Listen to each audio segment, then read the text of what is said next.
Friends, good morning, good afternoon, good evening. आज आपणे प्रकरण 5 में स्वाध्याय 5.3 में लास्ट लेक्चर में प्रश्न 9 सुधी कम्प्लीट करेलू है। आपने प्रश्न 10 थी शुरुआत करीए छीए। रकम लखेली है कि नीचेनी जे रकम आपेली है AN परथी A1, A2, A3 dash dash dash up to AN समांतर श्रेणी बनावे छे एवुं साबित करवुं छे अने पछी दरेकमां प्रथम 15 पदोनो सरवाळो शोधो। આવી રકમ છે A1, A2, A3 up to AN समांतर श्रेणी बनावे छे एवुं साबित करवानुं छे। चलो AN आपेलुं छे, AN नो मतलब एवो थाय श्रेणी सूत्र आपेलुं छे, बराबर छे। तो श्रेणी सूत्र परथी आपणी पासे पहेलुं A1, A2, A3 मळशे 3। अहींया N नी जग्या पर 1 लईए छीए, बराबर। 4 एका 4, 4 ने 3 7, एवी रीते 3 4 N नी जग्या पर 2, 3 प्लस 4 2 8, 8 ने 3 11। जोता जाइए आगर एम जोजो शू आप्युं छे अंदर आगर A3 3 प्लस 4 3 3 प्लस 4 ताली 12 12 ने 3 15। मतलब के अपनी जे श्रेणी है ए श्रेणी में A1, A2, A3 dash dash dash AN आव्या ज करशे। अहीं श्रेणी अंदर जे श्रेणी बनी आ श्रेणीना 2 क्रमिक पदों तफावत केवो छे? अचर है, सरखो है। 7 ने 4 11, 11 ने 4 15। मतलब तफावत सरखो है। एटले के आ श्रेणी समांतर श्रेणी एटले के A1, A2, A3 समांतर श्रेणी बनावे छे, कारण के शुं छे? 2 क्रमिक पदों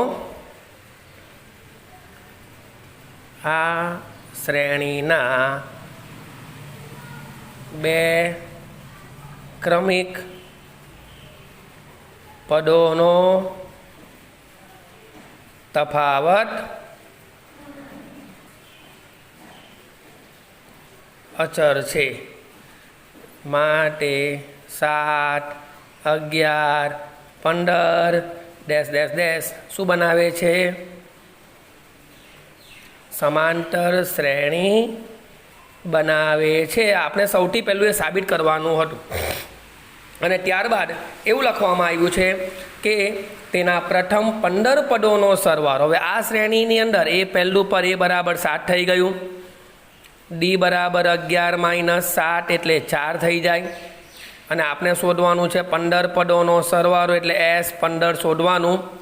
आना माटेनुं सूत्र आपणी पासे छे ज, कयुं? SN बराबर एटले सीधुं S 15 बराबर 15 ना छेदमां 2 2A एनी किंमत 7 प्लस N माइनस 1 ने D नी किंमत 4। 15 ना छेदमां 2 7 2 14, अहींया 14 14 चौक 56। 15 ना छेदमां 2 56 ने 14 70, 15 सता 105, 105 એટલે 10 50, 10 50 ભાગ્યા 2 એટલે 525 S 15। याद रखो अहींया आपणे आज आपवामां आवेलुं छे ते श्रेणी सूत्र आपवामां आवेलुं छे, बराबर छे। आगर एवो ज एक दाखलो बीजो रकम में आप्यो छे, जोजो ध्यान थी। सेम दाखलो, सेम रकम, ओके, जोजो same. A1 9 minus 5 1, 9 minus 5, 9 minus 5 एटले 4। A2 बराबर 9 माइनस 5 2, 9 माइनस 10 माइनस 1। A3 बराबर 9 माइनस 5 3, 9 માઇનસ 15 એટલે અહીંયા આવશે -6 છે ને। આ શ્રેણીના બે ક્રમિક પદોનો તફાવત, બે ક્રમિક પદોનો તફાવત કેવો છે? અચળ અથવા સમાન છે। માટે 4 -1 -6 કઈ શ્રેણી બનાવે છે? સમાંતર શ્રેણી। આપણી વ્યાખ્યા જતી શરૂઆતથી જ કે જે શ્રેણીના બે ક્રમિક પદોનો તફાવત અચળ હોય તેવી શ્રેણીને સમાંતર શ્રેણી કહેવાય। થઈ ગયું। એટલે અહીંયા a બરાબર 4 આવ્યું, b બરાબર -1 -4 -5 બરાબર। અહીંયા પણ S15 શોધવાનું છે, બરાબર છે। S15 જાતે ગણતરી કરી શકશો। હું તમને એનો સીધો S15નો જવાબ કહી દઉં, -465 S15 આવશે। જાતે ગણતરી કરી લેવી, થોડું જાતે પ્રેક્ટિસ કરશો તો જ તમને દાખલાઓ વધારે આવડશે, એટલે થોડી જાતે પ્રેક્ટિસ કરવી। હવે આગળ જે સૂત્ર હતું એની અંદર આપણે એવું જોયું કે શ્રેણી સૂત્ર આપેલું હતું ને છેલ્લે શ્રેઢી મેળવી। હવે આમાં જુઓ, શ્રેઢી સૂત્ર આપેલું છે, શ્રેઢી એટલે SN આપેલું છે, SN, અને આપણે કંઈક રકમમાં એવું લખવામાં આવેલું કે સમાંતર શ્રેણીના n પદોનો સરવાળો આવ્યો, SN રકમ છે 4n - n²। તો તેનું પ્રથમ પદ કયું? ખરેખર કોઈ પણ સમાંતર શ્રેણીનું પ્રથમ પદ એટલે જ આપણે એને A1 કહીએ છીએ, પણ A1 એટલે જ S1। S1 એટલે શું? પહેલા પદનો સરવાળો। હવે પહેલા પદનો સરવાળો પહેલું પદ જ થયું ને, એટલે યાદ રાખવાનું હંમેશા કે A1 આપણે શોધવાનું છે, પ્રથમ પદ કયું? પ્રથમ પદ એટલે A1, A1 એટલે જ S1, S1 એટલે 4 1 - 1² એટલે 4 4 4 × 4 -1 એટલે કેટલું આવ્યું? 3। આ શું આવ્યું તમારું? પહેલું પદ 4n - n², પહેલું પદ એટલે જ તમારું S1 એટલે જ A1। આગળ સવાલ લખ્યો છે રકમમાં, પ્રથમ બે પદોનો સરવાળો। હવે પ્રથમ બે પદોનો સરવાળો એટલે S2। S2 નો મતલબ થાય પહેલું પદ અને બીજું પદનો સરવાળો। હવે S2 મારે એવું શોધવાનું છે, પ્રથમ બે પદોનો સરવાળો, એટલે પ્રથમ બે પદોનો સરવાળો એટલે S2 કહેવાય। પ્રથમ બે પદોનો સરવાળો S2 કિંમત છે આપણી પાસે, સૂત્ર છે જ ઉપર આવ્યું આ સૂત્ર, 4 2 - 2², 4 2 8 - 4, 8 - 4 એટલે 4। આ 4 એ શું કહેવાય? પ્રથમ બે પદોનો સરવાળો। આગળ સવાલ છે બીજું પદ શોધો। બીજું પદ એટલે A2, બીજું પદ। હવે આપણી પાસે આ સૂત્ર છે, વ્યાપક સૂત્ર, AN બરાબર SN - SN - 1 પરથી બીજું પદ એટલે A2, A2 એટલે S2 - S1, S2 એટલે 4 અને S1 એટલે 3। એક આવ્યું, આ આવ્યું બીજું પદ। શું આવ્યું? આ બીજું પદ। ચલો આગળ સવાલમાં આ જ રીતે ત્રીજું પદ શોધો, 10મું પદ શોધો અને nમું પદ શોધો। કયું પદ શોધવાનું છે? ત્રીજું પદ। હવે ત્રીજું પદ એટલે A3। હવે A3 માટે સૂત્ર શું બને? S3 - S2, S2 છે પણ S3 નથી, તો પહેલાં S3 શોધી નાખો। S3 4 3 3² 4 તાલી 12, 12 માઇનસ 9 એટલે કેટલા આવશે અહીંયા 3, S3 3 આવ્યો બરાબર, એટલે A3 શોધીએ. A3 બરાબર S3 માઇનસ S2. S3 છે આપણી પાસે 3 અને S2 છે 4 એટલે -1. ત્રીજું પદ આવી ગયું. હવે સવાલ છે 10મું પદ શોધો. 10મા પદ માટે મારે શું જોઈશું? A10. A10 એટલે S10 માઇનસ S9 એટલે પહેલાં હું શોધી નાખું S9. 4 9 9 સ્ક્વેર 9 ચોક 36 માઇનસ 81, 36માંથી 81 જાય તો -45. S10 શોધો. 4 10 10 સ્ક્વેર 40 માઇનસ 100 માઇનસ 60 એટલે A10 એટલે S10 માઇનસ S9. S10 છે આપણી પાસે -60 માઇનસ પ્લસ -60 પ્લસ 45 -15. A10 આવી ગયું -15. ચલો A10 બી આવી ગયું. હવે સવાલ છે AN શોધો. તો AN માટે વ્યાપક પદનું સૂત્ર છે આપણી પાસે બરાબર. આપણી પાસે પહેલું પદ છે, બીજું પદ છે, એ પરથી ANનું સૂત્ર મૂકી દો. AN બરાબર A પ્લસ n-1D. ખરેખર A એટલે પહેલું પદ અને પહેલું પદ એટલે આપણી રકમમાં છે 3 પ્લસ n-1 D એટલે બે ક્રમિક પદોનો તફાવત. જોઈ લો A1 છે 3 અને A2 છે 1. તો D એટલે A2 માઇનસ A1, 1 માઇનસ 3 એટલે -2 આવે કૌંસમાં. કારણ D બરાબર A2 માઇનસ A1, 1 માઇનસ 3 બરાબર -2.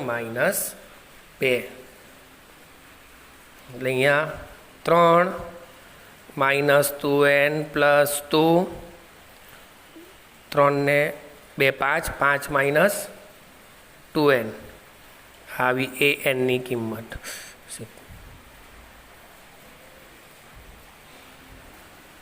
બરાબર AN. ત્યારબાદ 12મો દાખલો ધ્યાનથી જુઓ. 12મા દાખલામાં લખ્યું છે રકમમાં 6 વડે વિભાજ્ય પ્રથમ 40 ધન પૂર્ણાંકોનો સરવાળો. મતલબ 6 વડે વિભાજ્ય હોવું જોઈએ અને પ્રથમ 40 ધન પૂર્ણાંક. મતલબ કે આપણી પાસે એવું સવાલ લખ્યો છે 6 વડે વિભાજ્ય સંખ્યાઓ. પહેલાં લખી દઈએ 6 વડે કઈ કઈ સંખ્યાઓ વિભાજ્ય છે. 6 જે 6ના ઘડિયામાં આવે તે 6, 6 દુ 12, 6 તાલી 18. મતલબ કે આપણી આ શ્રેણીમાં A બરાબર 6 છે, D બરાબર 12 માઇનસ 6 એટલે 6. અને સવાલમાં લખ્યું છે પ્રથમ 40 મતલબ n બરાબર 40.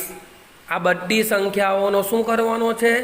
સરવાળો. જોઈ લો પ્રથમ 40 ધન પૂર્ણાંકોનો સરવાળો. એટલે હું સીધું SNનું સૂત્ર છે આપણી પાસે n/2, 2a પ્લસ n-1D. આ સૂત્રમાં S 40ના છેદમાં 2, 2 એની કિંમત 6, 40 માઇનસ 1, ડીની કિંમત 6. આમ એનું સાદું રૂપ તમારે આપવાનું છે અને એનો જવાબ છે 4920. પ્રથમ 40 પદોનો સરવાળો. ચાલો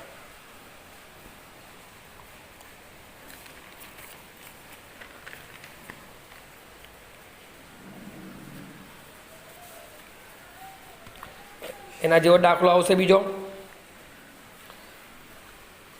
8ના પ્રથમ 15 ગુણિતોનો સરવાળો. પહેલાં તો 8ના ગુણિત એટલે આપણી શ્રેણી બની જાય. કઈ કઈ? 8ના ગુણિત એટલે 8નો ઘડિયો 8, 8 દુ 16, 8 તાલી 24 આવી વાત કરશે.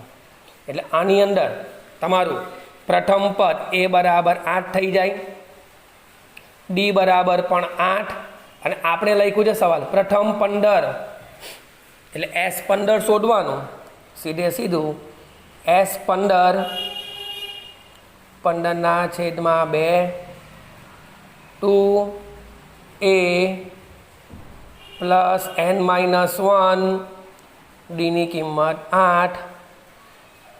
સ્વપ્રયત્ને જાતે ગણતરી કરી દેવાની. એનો જવાબ આવશે 960.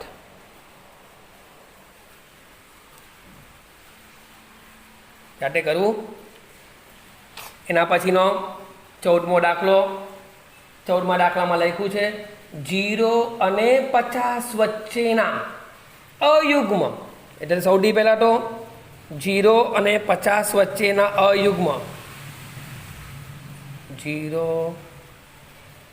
અને 50 વચ્ચેના અયુગ્મ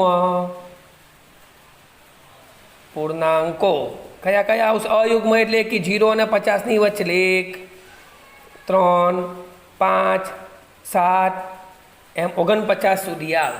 એટલે સૌથી પહેલો આપણા મનમાં સવાલ થાય કે કેટલા પદોનો મારે સરવાળો કરવો છે.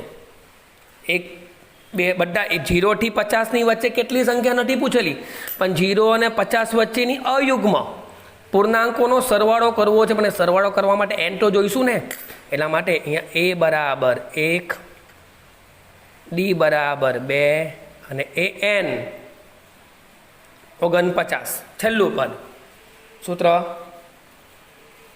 an બરાબર a પ્લસ n-1d.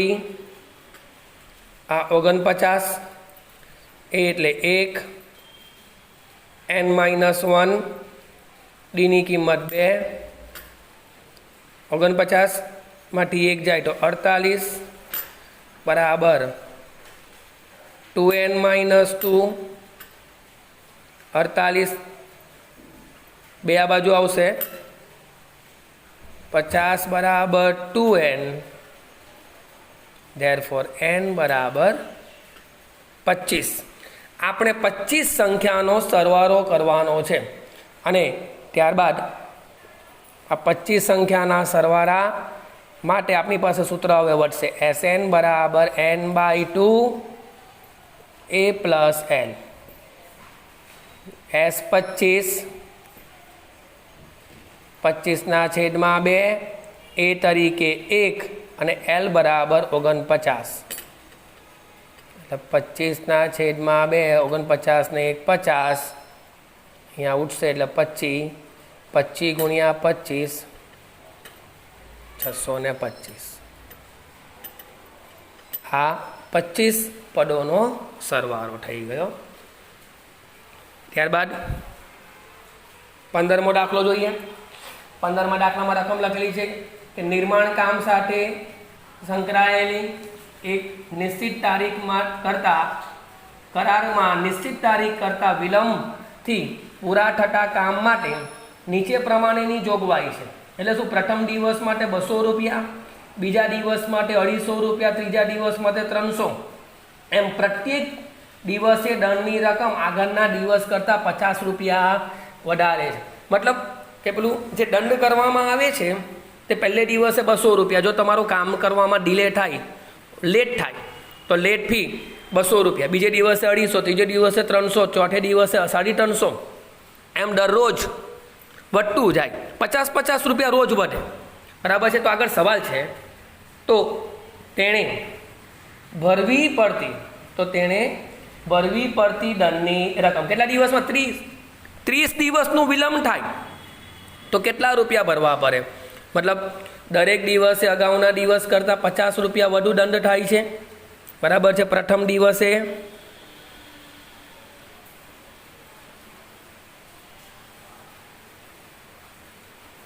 ₹200, બીજા દિવસે ₹250, ત્રીજા દિવસે ₹300. આમ રકમમાં લખેલું છે દરેક દિવસે અગાઉના દિવસ કરતાં ₹50 વધુ દંડ થાય છે. માટે આપણી સમાંતર શ્રેણી બની ગઈ. પહેલે દિવસે 200, બીજે દિવસે 250, ત્રીજે દિવસે 300, એટલે કે અહીંયા એ બરાબર 200 થઈ ગયા, બી બરાબર 50 થઈ ગયું. અને આપનો સવાલ તો 30 દિવસને અંતે વિલંબ થાય, 30 દિવસનો કુલ, એટલે S30 આપણે શોધવાનો છે. S30 30/2 2a plus 30 - 1 D 50. બધી જ વસ્તુ આપણી પાસે છે. ની ગણતરી કરી દેવાની. જવાબ આવશે ₹27,750. હા, 30 દિવસનો કુલ એને દંડ ભરવો પડે. ઓકે, અસ્તુ.